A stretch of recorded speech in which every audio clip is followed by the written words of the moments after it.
¿Han escuchado alguna vez la palabra kinemortofobia?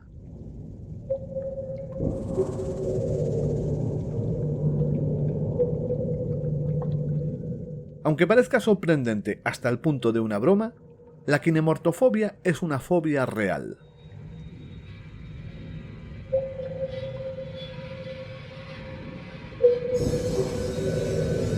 A los kinemortofóbicos les aterran los zombies o tienen miedo de convertirse en ellos. La palabra deriva del griego kine, que significa moverse, y del latín mort, que significa muerto, combinado para formar kinemorto, que significa muerto andante. La gente que tiene fobia a los zombies está tan aterrorizada por los muertos vivientes que incluso si alguien imita a los zombies o les da la impresión de que son zombies, experimentan un ataque de pánico total. La mayoría de los kinemortofóbicos pierden el sueño por este miedo. Pero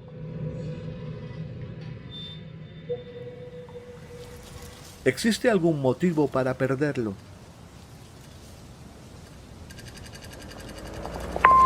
Yo, bro, why don't you pick up some groceries on your way back, alright? We're running kind of low, and don't tell Mom, alright, but I'm broke. Son, while you're living in D.C., we have to set some ground rules when your brother comes to stay with you. I've been patient with you, Aiden. We need those schematics by 10 a.m. tomorrow, or else we need... Mark, it's your responsibility. Come on, Aiden. Aiden, this is your mother. Pick up the phone. Aiden, pick up the phone, man. Aiden. Aiden. Aiden.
Desde hace unos años, la llegada a Estados Unidos de nuevas drogas sintéticas al mercado ha otorgado a los jóvenes la oportunidad de probar nuevas sustancias, y una de ellas los ha convertido en auténticos zombies, según se puede observar en diferentes vídeos que circulan en las redes sociales. Se trata de una sustancia mortal y altamente adictiva, importada desde China, que se puede inhalar, inyectar o vaporizar.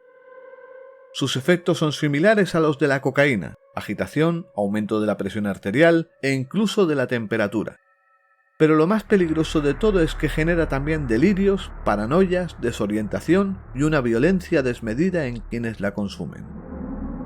Este compuesto se asemeja a la metilene-dioxipirovalerona, también conocido como la MDPV, tanto por su estructura química como por los efectos sobre el organismo. La conocida también como cocaína de los pobres, ya que su precio es mucho más accesible que otras drogas, hace que sea muy consumida por los jóvenes y los sectores más pobres de la sociedad. Uno de los casos más recordados es del año 2012, cuando un hombre consumidor de la flaca, llamado Rudy Eugene, atacó brutalmente a un indigente. Eugene se encontró con Ronald Popo, de 65 años, aproximadamente a las 2 de la tarde. Popo había estado acostado debajo del viaducto elevado de Metromóvil, cuando Eugene comenzó a golpearlo, despojarlo de sus pantalones y morderle la cara. Un ciclista que pasaba, Larry Vega, llegó a la escena y alertó a las autoridades a través del 911. Unos minutos más tarde, el oficial del Departamento de Policía de Miami, José Ramírez, llegó, y después de hacer una doble toma en el espectáculo, advirtió a Eugene que dejase de atacar a Popo. Eugene ignoró las advertencias del oficial y en cambio, según los informes, le gruñó, para después seguir comiendo a su víctima. El ataque terminó a las 2:13 con el oficial Ramírez disparando a Eugene una vez al principio, lo que resultó ineficaz, y luego otras 4 veces, siendo la última un disparo certero en la cabeza que acabó con Eugene. La terrible experiencia fue capturada por una cámara de seguridad en el edificio de Miami Herald. El vídeo de vigilancia muestra que el ataque continuó durante 18 minutos antes de que llegara la ayuda. Popo fue admitido en el Hospital Memorial Jackson en estado crítico, con entre el 75 y el 80% de su cara por encima de la barba desaparecida. Perdió sus cejas, su nariz, partes de su frente, mejilla y su ojo izquierdo, y quedó totalmente ciego debido al daño de su ojo derecho. Se sometió a numerosas cirugías para reparar el daño en su cara. Después de la rehabilitación, volvió a aprender a vestirse, alimentarse, ducharse y afeitarse. Se le concedió permiso para permanecer en el centro médico indefinidamente.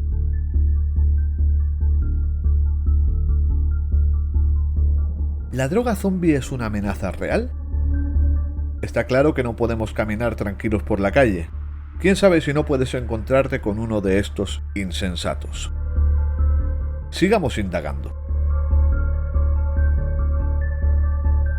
Cuando buscamos la definición de zombie en la Real Academia Española, encontramos las siguientes definiciones. 1. Persona que se supone muerta y reanimada por arte de brujería con el fin de dominar su voluntad. 2. Atontado que se comporta como un autómata. Si nos basamos en la segunda definición, podríamos finalizar el vídeo concluyendo que nos encontramos sumergidos en una auténtica invasión zombie. Pero no es de esos zombies de los que vamos a hablar. La palabra zombie deriva de Zambi, el dios serpiente en la tradición africana. Este dios es evocado durante los rituales vudú que constituyen atrapar el alma de una persona en una botella. Hay una creencia que si solo el alma de uno es reclamada por Dios, puede, la persona muerta, alcanzar la paz. Si no, regresa como una entidad sin alma que está completamente bajo el control de la persona que lo ha atrapado. Comencemos entonces con el vudú. El vudú es una religión monoteísta que rinde culto a un único dios, el Bon Dieu, adaptación criolla de Bon Dieu, un dios de carácter bondadoso, pero que deja los asuntos cotidianos de los mortales en manos de los loas, espíritus menores cuyo número resulta imposible de determinar. Como los cristianos, los buduistas han de respetar unos mandamientos, que en su caso son 7 en vez de 10. respetar a Dios, servir a los loas, rendir homenaje a los fallecidos, cuidar a los ancianos, ser generoso con los demás, apoyar a familiares y amigos, y comportarse bien a nivel social. La base de esta creencia no difiere demasiado de otras religiones, pero entonces, ¿de dónde surge el legendario y terrorífico zombie? Igual que en el cristianismo, también existen los pecados capitales. En el buduismo hay una serie de faltas que resultan imperdonables para la comunidad. La avaricia, falta de respeto a los demás, denigrar a otros buduistas, tener relaciones sexuales con la pareja de otra persona, calumniar, atacar a otras familias y apropiarse de tierras ajenas. En Haití, un país donde el papel de Papa-Estado ha servido durante tantos años para reprimir, pero no para cuidar al pueblo. El vudú es el refugio para los que nada tienen, que encuentran en sus sacerdotes la figura del médico, la del maestro de escuela, la del juez que administra justicia, etc. Es ahí donde surge la zombificación, entendida como una pena máxima para castigar los delitos más graves. Debería llevarse a cabo en contadísimas ocasiones, pero ahí es donde entra la creencia popular de los bokores, determinados sacerdotes que se aprovechan de sus facultades para practicar magia negra en su propio beneficio. Realizan zombificaciones clandestinas para convertir a pobres desgraciados en esclavos que les sirvan de por vida. Esta creencia ha pasado a ser una realidad tras comprobarse muchos casos. Se cree que anualmente en Haití puede llegarse a 1 millar de zombificaciones, hasta el punto de que el propio Código Penal recoge un artículo en el que describe dicho delito, aunque sin llamarlo zombificación en sí. También se denomina intención de matar por envenenamiento al uso de sustancias por las cuales una persona no es asesinada, sino reducida a un estado de letargo más o menos prolongado. Si después de este letargo la persona es enterrada, entonces el intento será considerado asesinato. ¿En qué consiste la zombificación? Es un proceso en el que, ayudándose del polvo zombie, un brebaje con distintas sustancias tóxicas, que el bokor obliga a ingerir al desafortunado individuo. Este entra en un estado de letargo en el que no se aprecian las constantes vitales durante un par de días, dando la sensación de que el sujeto está muerto de verdad, hasta el punto de que en muchos casos se les da sepultura y se les entierra en un ataúd. Se les encierra en una caseta durante varios días, con una dieta carente de sal con la intención de provocar daños cerebrales, y se les persuade de que han fallecido para aceptar su nueva situación. Cuando la persona revive, lo hace en un estado semicomatoso, en el que es capaz de andar, comer o realizar trabajos mecánicos o rutinarios, pero no de hablar, responder a estímulos o tomar decisiones por sí misma. El mundo de los insectos tiene su propia guerra zombie, cuyo causante es un hongo. El Cordyceps unilateralis, también llamado infección cerebral Cordyceps, es una especie de hongo ascomiceto de la familia Clavicipitacea. Cuando uno de estos insectos se infecta con dicho hongo, se convierte en una hormiga zombie y ya no controla sus acciones. Manipulada por el parásito, una hormiga infectada abandonará los acogedores confines de su hogar arbóreo y se dirigirá al suelo del bosque, un área más adecuada para el crecimiento de hongos. Después de alojarse en la parte interior de la hoja, la hormiga zombificada se ancla a sí misma mordiendo el follaje. Esto marcará el acto final de la víctima. A partir de aquí, el hongo continúa creciendo y pudriéndose dentro del cuerpo de la hormiga, atravesando en algún momento la cabeza de la hormiga y liberando sus esporas de hongos. Todo este proceso, de principio a fin, puede llevar a más de 10 agonizantes días. Esto es un auténtico caso de muertos vivientes, ya que el hongo infecta completamente su cuerpo y su mente. Incluso llega a mover la mandíbula de la hormiga después de que ésta haya muerto, lo que la convierte en una auténtica hormiga zombie. Al final, el hongo desarrolla una seta que sale de la cabeza de la hormiga para dispersar sus esporas e infectar a más hormigas. Esto sucede con otros Cordyceps, que infectan a otros insectos. Supongo que lo estarán pensando, ¿puede este hongo afectar a los humanos? Estos hongos han coevolucionado con los insectos y no están adaptados para infectarnos. No bastaría una simple mutación para lograr que nos controlen como las hormigas. En todo caso, podríamos especular sobre que en algún futuro llegase a aparecer, por evolución natural o de forma intencionada en laboratorios, una forma de patógeno que logre provocar una zombificación a los seres humanos. George Andrew Romero, conocido como George A. Romero, fue director, guionista y actor de cine estadounidense, famoso por sus películas de terror relacionadas con los muertos vivientes, en las que se muestra una crítica sobre varios aspectos de la sociedad contemporánea. Si bien no fue el primero en hacer este tipo de películas, es considerado por muchos el creador del arquetipo zombie en la cultura popular, al incorporar varios de los elementos propios de este tipo de criaturas. Gran parte de las características utilizadas en sus películas fueron luego emuladas por otros directores. La película, dirigida por Romero y escrita junto a John A. Russo, fue filmada en blanco y negro y estrenada en 1968. La cinta muestra cómo los muertos vuelven a la vida, siendo sus principales características la violencia y el canibalismo, característica presente en las demás películas de la serie. Aunque la palabra zombie no es empleada en ningún momento, muchos consideran esta película la base de este subgénero, sirviendo además como influencia para varias otras películas y videojuegos. ¿Pero qué hizo Romero para ser considerado como el pionero de este género? Los zombies, como ya les he comentado, surgieron del folclore de Haití, los cuales eran representados como muertos reanimados a través del vudú. Esta idea de los zombies se reflejó en películas como White Zombie, 1932, protagonizada por Bela Lugosi, y Walked with a Zombie, 1943. En dichas cintas la historia tenía lugar en países del Caribe y los zombies eran en su mayoría de ascendencia africana. Sin embargo, en la película de La Noche de los Muertos Vivientes, Romero modificó la idea que tenía sobre aquellas criaturas, las cuales pasaron de ser seres serviles a caníbales incontrolables. Según la escritora Stacey Abbott, la cinta de Romero se basó más en el mito de los vampiros que en la de los zombies haitianos.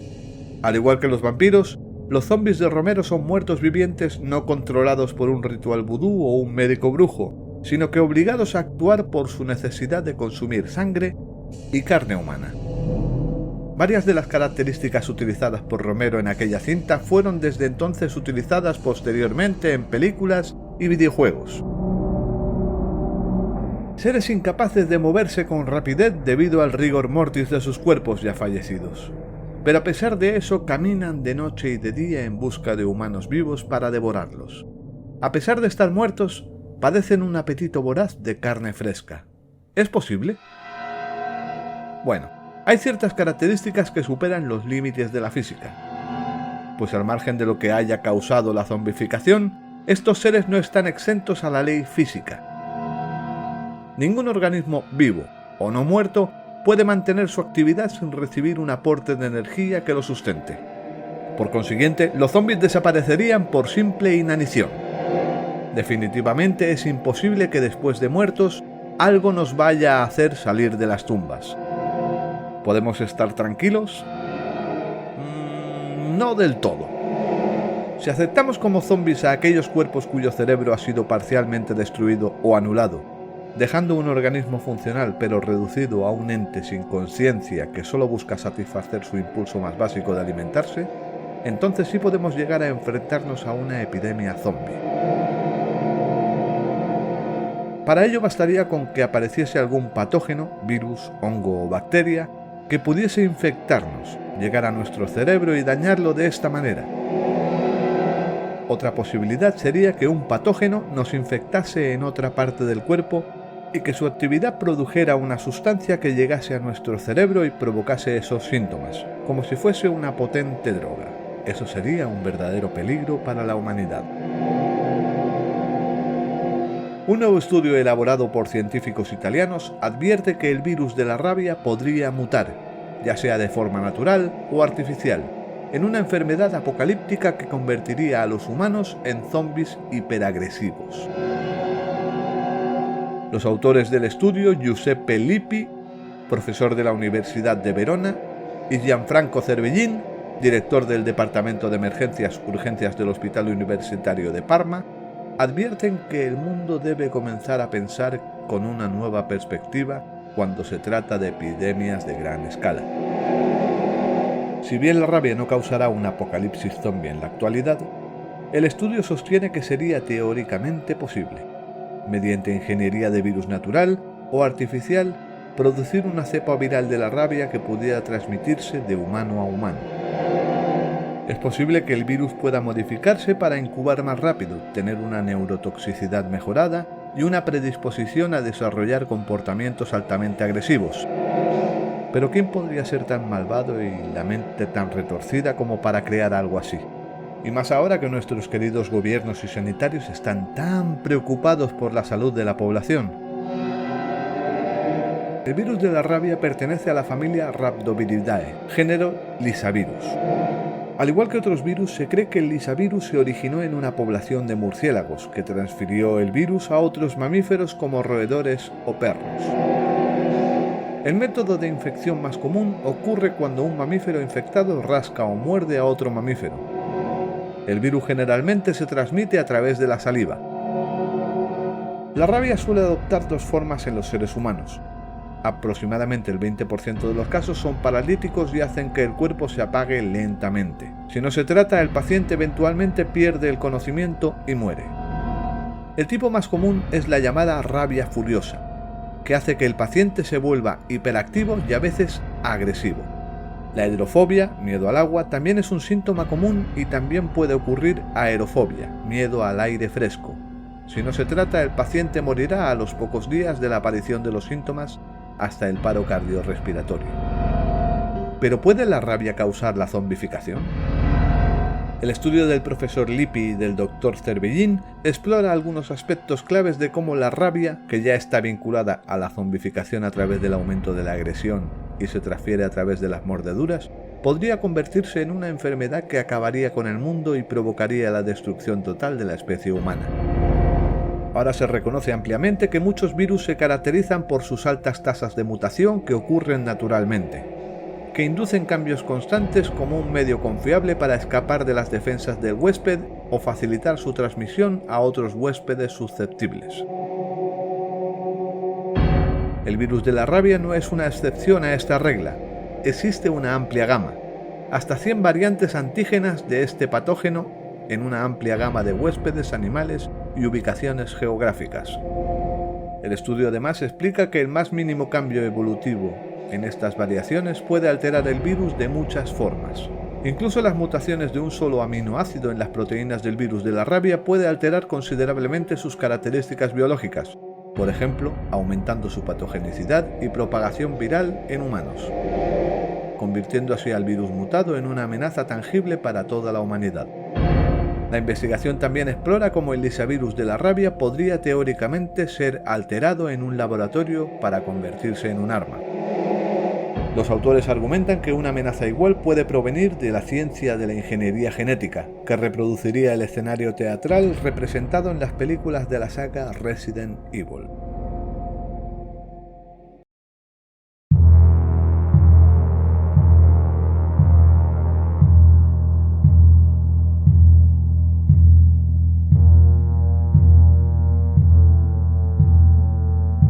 Vivimos en un mundo en el que nos podemos esperar de todo. Existen infinidad de amenazas visibles e invisibles. Podemos debatir sobre un tema en concreto y no llegar a una conclusión. ¿Podemos sentirnos a salvo en lo que se refiere al tema de hoy expuesto? Yo diría que por ahora sí.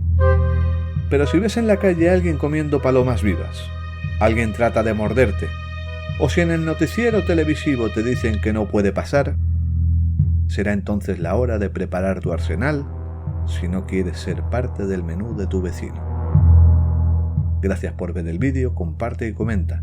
Esto me será de gran ayuda para poder aportar más temáticas al canal. Muchísimas gracias.